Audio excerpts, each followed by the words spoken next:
Apa jadinya jika orang yang paling kita percaya, ternyata adalah dalang yang sejak awal mengatur setiap kejadian dari balik layar? Tanpa seorang pun menyadarinya, dia bukan monster yang terlihat menakutkan, justru sosok yang membuat orang lain merasa nyaman. Namun di balik senyuman itu, dia sudah menyusun semuanya jauh sebelum mereka menyadarinya. Dan ketika semuanya terbongkar, dunia baru menyadari satu hal.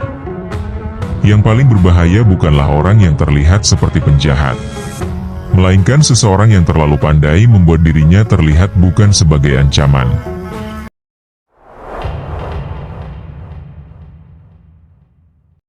Karena kekuatan terbesar sosok ini bukan sekadar apa yang mampu dia lakukan, tetapi bagaimana ia mampu membuat orang lain percaya bahwa merekalah yang masih memegang kendali.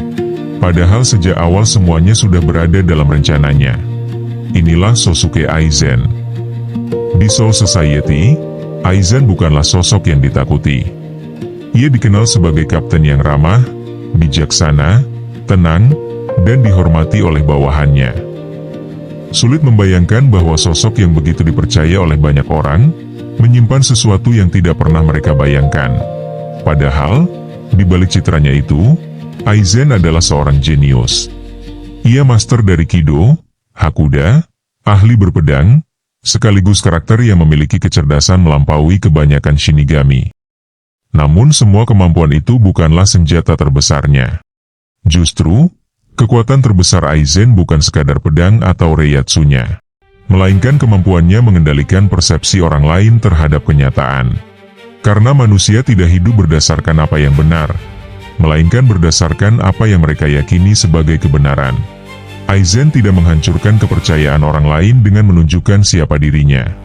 Musuh yang paling berbahaya bukanlah mereka yang menunjukkan taringnya sejak awal, melainkan mereka yang berhasil membuat kita percaya bahwa mereka tidak akan pernah berkhianat. Dalam kehidupan nyata pun, kita sering menilai seseorang dari apa yang terlihat. Kita percaya bahwa orang yang ramah pasti memiliki niat baik, bahwa orang yang sopan pasti dapat dipercaya. Padahal terkadang, topeng yang paling meyakinkan adalah sebuah kebaikan. Aizen terlebih dahulu membuat mereka percaya, dan ketika kepercayaan itu sudah terbentuk, tidak ada yang menyadari sosok yang selama ini mereka anggap sebagai seorang pemimpin ternyata hanya memainkan peran. Aizen tidak terburu-buru. Ia memilih untuk menunggu, mengamati, dan mempelajari orang-orang di sekitarnya. Ia memahami bagaimana mereka berpikir, apa yang mereka percaya, dan di mana letak kelemahan mereka. Lalu perlahan, ia menyusun setiap langkah agar berjalan sesuai kehendaknya. Karena bagi Aizen, kemenangan bukan hanya tentang memiliki kekuatan yang lebih besar, tetapi tentang memahami permainan sebelum orang lain menyadarinya. Bahkan orang-orang yang merasa sedang mengambil keputusan sendiri, sebenarnya sudah berada di dalam rencana Aizen. Semua langkah yang mereka ambil, tanpa mereka sadari, telah menjadi bagian dari permainan yang sudah ia susun. Namun, di balik semua rencana itu, muncul satu pertanyaan besar. Kenapa dia melakukan itu? Apa yang membuat seseorang yang sudah memiliki kejeniusan, kekuatan, dan rasa hormat masih merasa belum cukup? Karena ia mengetahui rahasia terbesar Soul Society, Aizen terus mempertanyakan satu hal. Mengapa mereka semua setia menjaga sebuah sistem yang bergantung pada sosok tanpa kehendak? Ia memahami dunia yang dipimpin oleh keberadaan tanpa kehendak, bukanlah dunia yang pantas dipertahankan. Aizen tidak lagi melihat Soul Society sebagai pelindung keseimbangan, melainkan penjara yang mempertahankan kelemahan atas nama kedamaian. Bagi banyak orang, kenyataan itu mungkin tidak berarti apa-apa. Mereka menerima dunia sebagaimana adanya.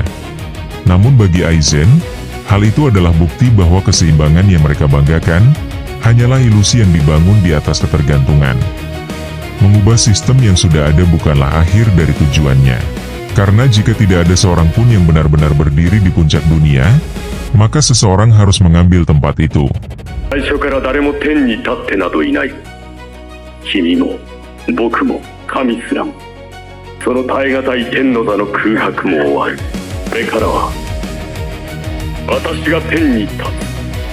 Itulah filosofi Aizen.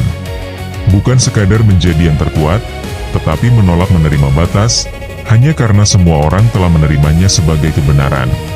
Aizen tidak ingin sekadar hidup di dalam dunia yang sudah ditentukan untuknya, dia ingin berada di atas dunia itu sendiri, menjadi sosok yang tidak lagi tunduk pada aturan yang dibuat orang lain. Dan untuk mencapai posisi itu, Aizen bersedia melakukan apapun. Eksperimen, pengkhianatan, manipulasi, bahkan mengorbankan orang-orang yang selama ini mempercayainya. Semua itu hanyalah sebuah langkah untuk mencapai tujuan yang lebih besar. Aizen memahami bahwa manusia tidak selalu dikendalikan oleh kekuatan. Terkadang, mereka dikendalikan oleh keyakinan yang telah mereka terima sejak lama. Sesuatu yang diwariskan, dijaga, dan dianggap sebagai kebenaran. Namun Aizen merasa menjadi kuat saja tidak cukup. Ia ingin memahami sistem yang mengatur dunia, menemukan kelemahan, dan melampaui batas itu sendiri. Bagi Aizen, dunia adalah sebuah struktur yang memiliki batas. Ia mencari cara untuk melampaui aturan yang selama ini dianggap mutlak. Shinigami dan Hollow punya batas, manusia memiliki batas, bahkan Soul King pun berada dalam sebuah penjara yang bernama batas. Dan Aizen tidak menerima bahwa dirinya harus hidup di dalam batas yang dibuat orang lain. Itulah mengapa Gyoku begitu penting untuknya. Bukan sekadar sumber kekuatan, tetapi alat untuk membuktikan keyakinannya bahwa batas yang memisahkan setiap makhluk dapat dicapai. Shinigami bisa menjadi Hollow dan Hollow bisa memperoleh kekuatan Shinigami. Jika dua hal yang selama ini dianggap bertentangan saja dapat menyatu, lalu apa yang membatasi dirinya? Sejak saat itu, Aizen ingin melampaui batas yang telah ditentukan sebagai seorang Shinigami. Ia ingin mencapai dunia yang berada di luar aturan, yang selama ini membatasi setiap makhluk. Untuk mewujudkan keyakinannya, ia menciptakan Arrancar dan melakukan holoifikasi, membuktikan bahwa batas dapat dihancurkan. Namun, semakin besar kekuatan yang ia miliki, semakin jauh jaraknya dari orang lain. Ia memiliki pasukan, tetapi tidak memiliki seseorang yang benar-benar setara dengannya. Ia memiliki pengikut, tetapi tidak ada yang mampu memahami Aizen sepenuhnya. Bahkan para espada yang begitu kuat, hanyalah bagian kecil dari ambisinya. Mungkin, inilah kutukan terbesar seorang jenius. Ketika seseorang terlalu lama berada di atas orang lain, ia akan semakin sulit menemukan seseorang yang mampu berdiri sejajar dengannya.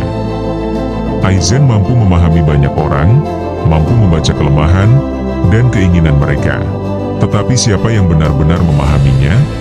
Sosuke Aizen mampu membuat orang lain percaya padanya. Tapi, siapa yang benar-benar bisa dia percaya?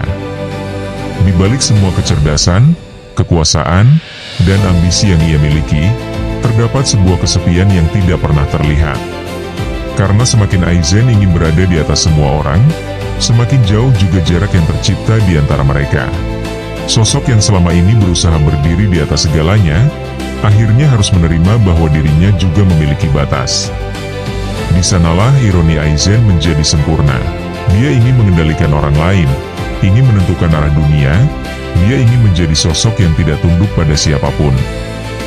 Pada akhirnya, Aizen memang kalah dari Ichigo, lalu disegel oleh Urahara.